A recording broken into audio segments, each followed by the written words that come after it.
All right, my friends, welcome into episode 134 of the Leaning into Leadership podcast. Super excited to drop this midweek release for the month of April. I'm back here with my buddies Todd Bloomer and Dominic Armano.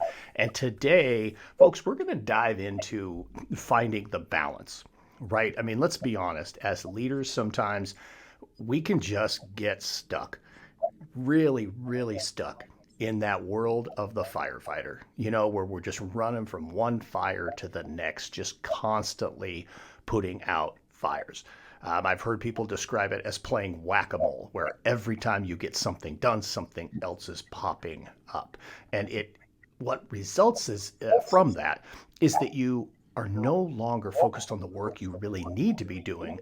You are instead just continuing to manage day to day, taking care of those little situations that continue to crop up. And so today, Dom and Todd, I want to lean into this a little bit. I want to have a little bit of conversation about some of the crazy that is going on. You both shared with me the other day some rather interesting situations, and you guys can choose to share or not share what you had told me. But I just find it really interesting that, as leaders, we're going to have those days where we spend most of our time fighting fires, but then we're also going to have days where we're able to really take control of our time, be really clear, be really intentional, and maybe live a little bit more in the leadership world. So, gentlemen, welcome into the show. We'll dive into the topic. Maybe just a quick around the horn. Just let us know what's going on and say hello. Todd, I'm going to go to you first. Greetings from San Antonio, Texas. Excited to see you guys midweek. Excited to get together. It's always a highlight of my day. I can't believe how fast the year is going. I tell kids all the time that when I was a student, it didn't seem like time moved at all. And now we're already in mid-April. In San Antonio and Texas, we'll be out in a little over a month. We're already getting ready to do graduation. We're already starting to, send out information for graduation to parents and meetings with kids. We just had our prom. We have our senior awards coming up on Monday. Just a lot of the fun activities that go with high school are really starting to kick off now, really the bucket fillers. And then really, to be honest with you guys, as you know my story, I was a middle school principal for 4 years before I've been here. So I've been at Churchill High School for 5 years. So some of these families I've had for 7 years. And that makes it really special to see the end of the end of the K-12 journey before they're going off.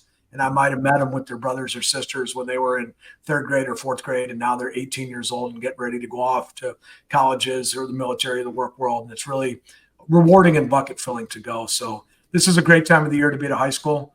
And it's really one of those things that you cherish each moment with them. And the kids are excited and nervous at the same time.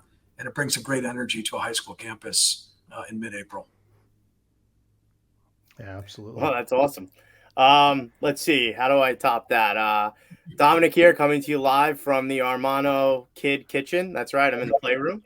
Right now we're undergoing construction, so I don't have an office. So those that are watching on YouTube, you do see a children's kitchen behind me. It's kind of crazy how I listen to Todd talk about how he's wrapping up his year because we're not even in our spring break yet. And again, I just find that really fascinating. I guess just the difference between where you are and where I am up in New York. Yeah, I mean, we had state testing today for the grades 3 through 5 ELA exam for the state. And we're about a week away from spring break. And, as those of you know, I'm wrapping up my first year where I am in my new district out on Long Island. And just really, again, grateful and fortunate and thankful to have had the opportunity to work there. I love it so much so far. And I can't believe we're already starting to talk about next year. So, yeah, we'll go from there.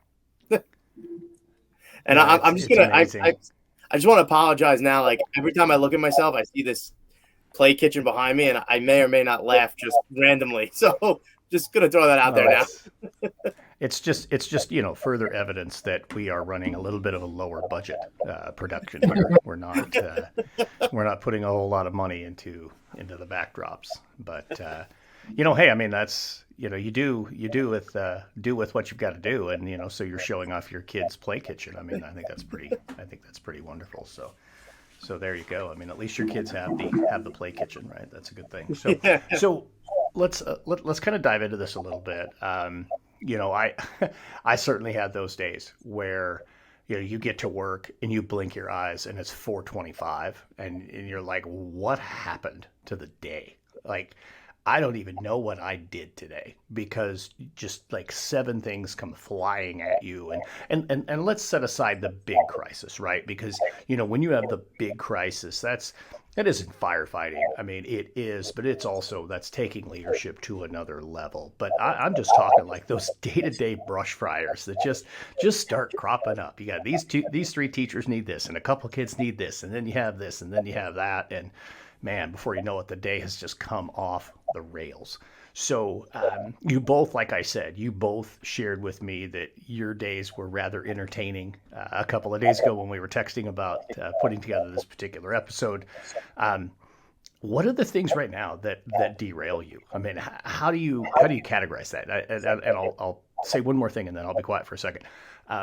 I was keynoting an event today, and one of the pieces that I shared with this group of leaders, the Nebraska Council for School Business Officers, I just asked them a question and did a simple, hey, turn and talk, one word. What is something that steals your time? And man, they started laughing right away. They're like, man, what steals our time? What doesn't steal our time? So you guys decide who goes first on this. Just jump in. Let's talk about this. What's stealing your time? What derails your day? Dominic, your earthquake, I think, takes cake. Let's go. So, all right. So, I mean, it's hard for me to categorize like the small little brush fires versus the big fires because we kind of almost had a fire this past week before the earthquake. So these are just some of the things that have been taking, I guess, time away from, I don't know, the bigger picture, or however you want to say it. But we had, unfortunately, there was a house in the neighborhood, the block that was just right next to my school that did catch fire, which brought an intense smell of smoke into the building to the point where I didn't know if the actual building was on fire or if it was coming from the outside. So again, that was one thing where, trying to wrap up observations, but, when all of a sudden you're like, wait, what is that? And it's funny because I'd be lying if I said this is the first time something like this happened to me, right? So you do spring into like this different type of mode, right? So, I guess back in science class, they talk about, the fight or flight, right, situation, right? But, in that situation, because you're a leader and because you have, you're kind of guaranteeing the safety of everyone in the building, you do go into like a fight type of mode. So there was that. And then the day after that, so literally I think this was like Tuesday. And then Wednesday, I'm in my office again, trying to type observations. This is the second time now. I'm trying to get these observations in. And my monitors started to shake. And I felt like the ground moving. And I'm like, so I pick up the radio and I'm like to the custodian, I'm like, hey, what's going on? And he's like, I don't know. I'm like, is the building okay? He's like, I don't know. It's shaking. So that was the earthquake that kind of we felt where I am. And then there was a solar eclipse, which just so happened to fall right smack in the middle of my dismissal. So the peak of the eclipse in my area was 3:26. The children are walking to the buses at 3:26. My district is amazing. They bought eclipse sunglasses for all of the students and faculty and staff. We turned it into a learning experience, but we're talking about, again, I'm in elementary school, so pre-kindergarten, kindergarten, first grade, trying to get all of these little people, right, these little humans from the building to the buses without looking at the sun, without their glasses on. So those are just the small little things that take me away from doing my observations, but I'll get them done eventually. But also, in reflecting, right, and having conversations about some of the things that we do, it's the best part of the job. And I truly mean that, because one of the things that I love so much about our job, and this is education, not just being a principal, but just being an educator, a teacher, is that every single day is different because we're dealing with so many different personalities and so many peoples and so many things, that, you look back and you laugh about it and you smile about it. And, these are the stories that I love telling around, a kitchen table with my friends or my family and things like that. But yeah, it's just, you just got to roll with it. But it is, like I said, some of the best stories I have and the best part of the job. So, but that's where I'm at. Todd, what do you got? I don't think I can top that. We were in the eclipse also, but unfortunately it was completely overcast. So we dismissed. Our period was about 1:35 till about 1:33 to like 1:36. So 2,400 kids we dismiss. We had glasses for everybody. You run a risk of letting that many kids outside at one time. And then it was completely overcast, but we had 2 or 3 small glimpses of an eclipse the kids got really excited about. It got completely dark, not completely dark, but very dark. And the temperature dropped considerably. And it was probably 90 degrees in San Antonio. We're getting to the point where there's days where it's just very uncomfortable now. And so the cool part was the kids were all together. And so while I don't have the earthquake story, we got a moment that we can share that we were together. And we have a lot of kids that were taking pictures of each other in those glasses, taking pictures outside. So we created this special moment around the eclipse. And that was a part that I thought was really awesome. I was semi-nervous leading up to it because, like I said, letting 2,400 high school kids out at one point for about 25 minutes because we wanted to give them before the eclipse, and then after. And so, but the kids were so well behaved. And so, Darrin, you asked that question, what's kind of keeping me, from doing everything that I do? Honestly speaking, it is right now everything outside of my office that I'm doing that is derailing me a little bit, but also helping so many people be successful. I position myself outside of my office in the main area of Churchill High School all throughout the day, the last 2-3 weeks. I figure if I'm out of the office, people can't get a hold of me in the office, but they can find me outside. And so I enjoy that right now because I like someone to come up to me and say, hey, I need some help. I need some assistance. And so I've kind of cleared my calendars Tuesday to Friday to just be out in the hallways and be visible, talking to kids and talking to teachers to be able to help them. So I've kind of taken the chaos at the end of the year and flipped it into a positive to say, I'm not going to be in my office unless I have to be. If you want to meet with me, we can meet on the red bench outside the old attendance office, where we can meet standing up outside of the old auditorium. And we can stand and we can have these discussions. It does 2 things. It makes the discussions a little shorter because you don't sit in the office and lean back and take your time. You're kind of standing, so you're going to get to the point of what you have. But then also kids know where I am, and I can be, I am, I don't know if what's the word is, but I'm a deterrent, hopefully, for kids to be able to leave campus, cut school, or if somebody needs to report me, they can find me outside. Because a kid will find you in the hallway. They might not necessarily go to your office. And so as I'm trying to look at my calendar, I'm trying to clear. Like today, 8th period, last period of the day, I wandered our main building the entire period. I wanted to get my steps in, but I also wanted to be a deterrent for kids at the end of the day. And I also wanted teachers to be able to see me. So this week, on top of the meetings that I get called to, I try to be as visible and really as loud as possible so that people can hear me and know that I'm on campus. Because in my mind, I feel like that is a welcome sign for teachers that the principal is in the hallway visible. Or you know what, if I need to see him, I don't have to trek all the way down to the office. I can be in the main thoroughfare where every teacher passes us by. And I'm going to build a sign one day that says, if I stand here long enough, all of Churchill will pass me by. Because I'm in a space where if I stand there long enough, I'll see every kid, every teacher. And it's a joy of my day. So I might not have really answered the question of what's derailing me, but being outside, it allows me to really engage with kids and then problem solve. And that fills my bucket. I may not be able to help you, but I can get you to a counselor. I may not be able to help you, but I can get you to a teacher, or I'll walk you to a class, or no, let's stop and listen. And so All of a sudden today it was 425. Darrin, you hit it on the head. And while if you look back on what I did, I can't really point to a lot of great things I did, but I can point back to numerous interactions and conversations with kids that I think were extremely valuable.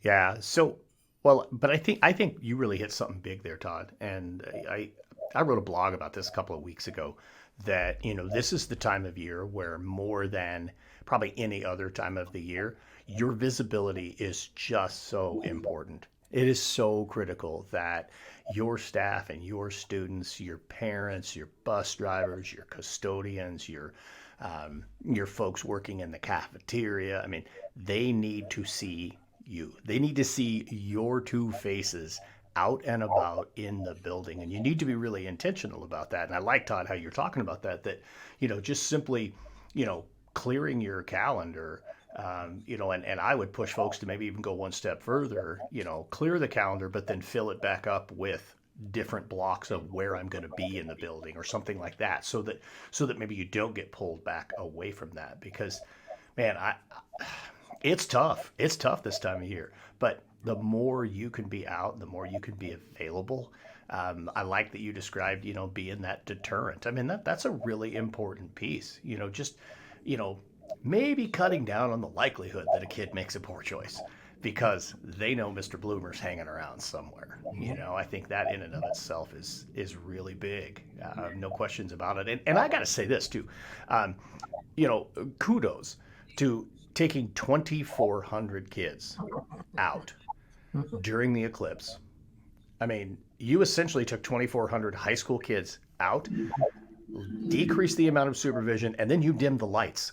So, I mean, come on, that's a pretty risky thing. I mean, it's risky enough, I think, Dom, with pre-K and K during an eclipse, walking them to the bus. I mean, I could see that in my mind's eye, and I was cringing. And then Todd starts dimming the lights with 2,400 high school kids, and I'm like, wow, that's a once in a lifetime event for both of you guys. I think that's fantastic. But yeah, no, Todd, I think you're just really hitting on something big there, right? Just be visible, be available, because man, your teachers need you right now, and I know your kids need you too. So, Dom, what are some things you're doing to just increase your visibility? Other than having an eclipse and a fire and a. No, I think, man, you hit the nail on the head. And, I've been doing that for years, where I take sections, and I honestly, I want to say I came up with this, but I might've read it in one of your books, Darrin, where I literally do block out times in my calendar where I am going places in the building, visits classrooms, go to cafeteria, go out to recess. Because again, kind of to Todd's point, those are the best parts of the day, right? I think the older I get, and I know that sounds silly because I have a lot more years to go, right? But the older I get and the more I mature in this position, I realize that I am the type of person that needs to be around the kids. I'm not the type of person that is in my office, typing on the computer, responding to emails, things like that. And there's a time for that too. I'm not saying that I never do that. That's part of the job, right? But I have to be around the kids. So for a couple years now, I've been literally taking time in my calendar, and I'm saying, I'm going here at this time. I'm going here at this time. When I was in my old school, and the more I think about this, I think it was in one of your books. So I might even be quoting some of your pages, Darrin. So plug to Road to Awesome. If you haven't gotten it yet, it's on Amazon. But I tell my secretaries, this is precious time for me. If a teacher wants to meet with me, they know not to schedule it during that time. I did it in my old school, and I do it now. More so than ever in my current situation, because I needed to establish a relationship with my school community now as a new building leader. In my old school, I knew everyone. I was established. I was there for 15 years. I had siblings and cousins and family members and things like that. But I think it was very important this year that I was that presence in the hallway. The other thing I do too is I invite the teachers to invite me in. And I tell them when you're doing things with your classes, when, you're having just a fun lesson, I'm not going to come in with the clipboard and do the whole thing, but I just want to be there. I want to see it. And that also has been something that's been great. So in addition to my calendar, just the teachers knowing that they can invite me in because they want to share something with me. And it really is, it puts a smile on my face. I love, and I feel bad at the same time, but I love walking into like a kindergarten classroom and having all of these kids, Mr. Armano, and they come running up to give you a high five. Today, a girl almost fell off a chair to give me a high five because she couldn't get the headphones off of her ears so fast. I love it because it shows that I am a presence in the building, but then I feel so bad because I do sometimes have to take away from that instruction for a moment, but I do believe it's worth it. And I feel like the teachers appreciate it because I'm not a stranger, and they know that when I come in, it's more of me coming in to support and just be part of the learning community and, not for anything else. So Darrin, I give you credit for giving me that advice many years ago. And it does work, and it does keep me grounded in that respect. Yeah, well, there you go. Shameless plug for Road to Awesome, folks. You know what? Well, here's what we'll do. I will actually, if you don't have a copy, I will put in the show notes. I will put a link to go get that, and I'll put a code in there. You can get it. I'll even knock off a few bucks. We'll do it for $20, autographed, free shipping. I'll just drop. You're welcome, everyone. There you go, Dom. Yeah, throw in a little plug for Road to Awesome in there. Love it so much. That's good stuff right there. So I'm curious, Dom, we've talked about this a couple of times. We've kind of alluded to it. Back to the first episode that the three of us did together with some of the work you're doing now in your building. And we said we were going to loop back to you and check in and see how's the work going.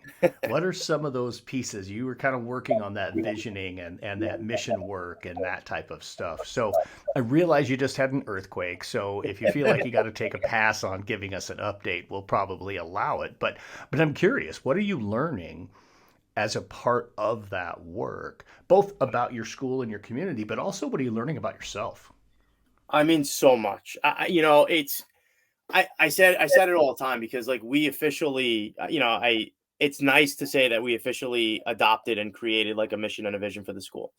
And one of the things that I love so much about it was the fact that when I look at it, or really when everyone looks at it, but when I look at it, I see everyone and I hear everyone's voice. And the stakeholders feel the same way because I really did take their input from crafting this mission and this vision. And, what did I learn?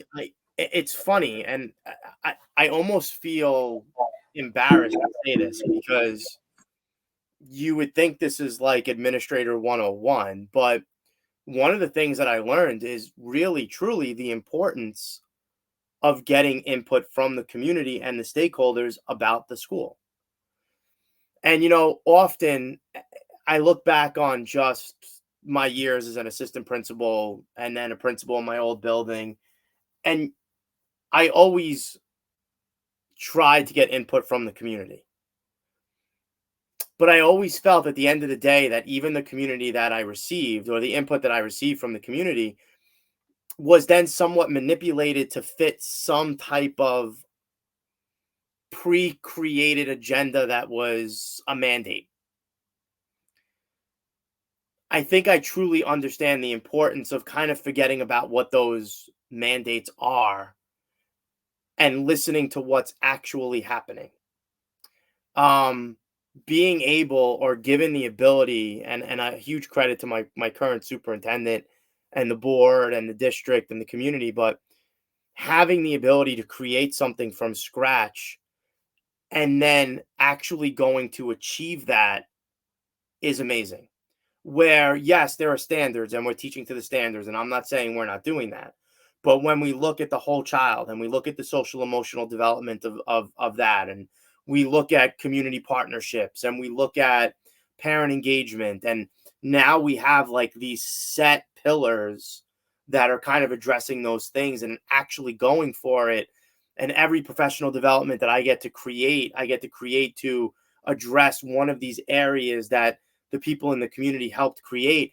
It just makes it so meaningful. It really is hard to explain but it's awesome, right? I think I don't want to say it's easy to create goals, because when this was first given to me as like one of my tasks, in my head, I'm like, you got it, boss. Like, at front, I'm like, you got it, boss. But then in my head, I'm like, how am I going to do this? But now that I do it, and now that it's done, it really drives the work, and it makes us closer. And I just had this conversation today with one of the teachers in my building, who just so happens to be the union rep for the teachers union. And she was saying, like, in 7 months, they feel that they really know who I am, and we have a relationship, and it's a good one, because I think we're just doing the same thing. I'm helping them achieve what they ultimately want to achieve with their students. And it's just amazing, and it's just knowing that this is what's going to be driving my work again over the next, let's say, 2 or 3 years. Knowing that it's the voice of everyone kind of makes the job a little more meaningful.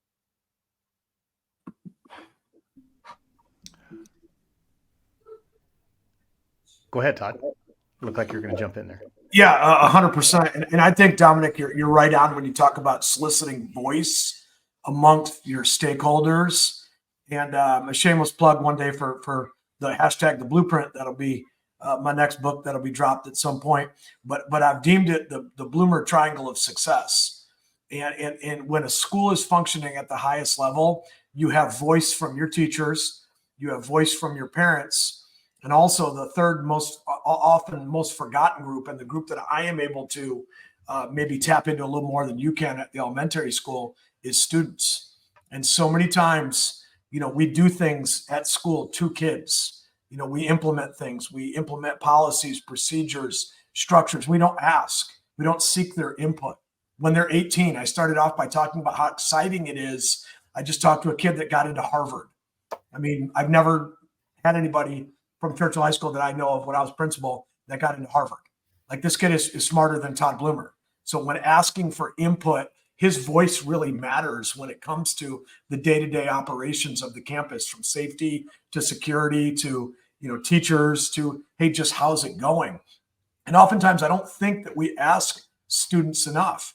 And so one of the strategic things that I do by kind of being out and about is, if I see Darrin walk by, and Darrin is on the baseball team, I talk to him about baseball, but then I also dive into a little bit deeper. How's the team? How's things going? How the relationships that are going? We just got a brand new head football coach. He's come in and breathed an exciting amount of energy onto the campus. The way I know that is, A, I've gone out and watched, but B, I've asked kids for their feedback. An 18-year-old, if you ask them, they will tell you. And if we talked a little bit about sneakers to begin this, as we were off there. If I wear something that doesn't match or the fit ain't right, they're going to tell you. And so oftentimes I think we don't seek the input of students. Now, I always say this, like, we seek a voice, but ultimately we have the vote. Like, we're the principal, and we make the final determination as to what goes on. And we want the teachers to have voice. We want the parents to have voice, and the kids. But at the end of the day, Dom, me and you, we're on the hook for what goes on that campus. So we make the final determination.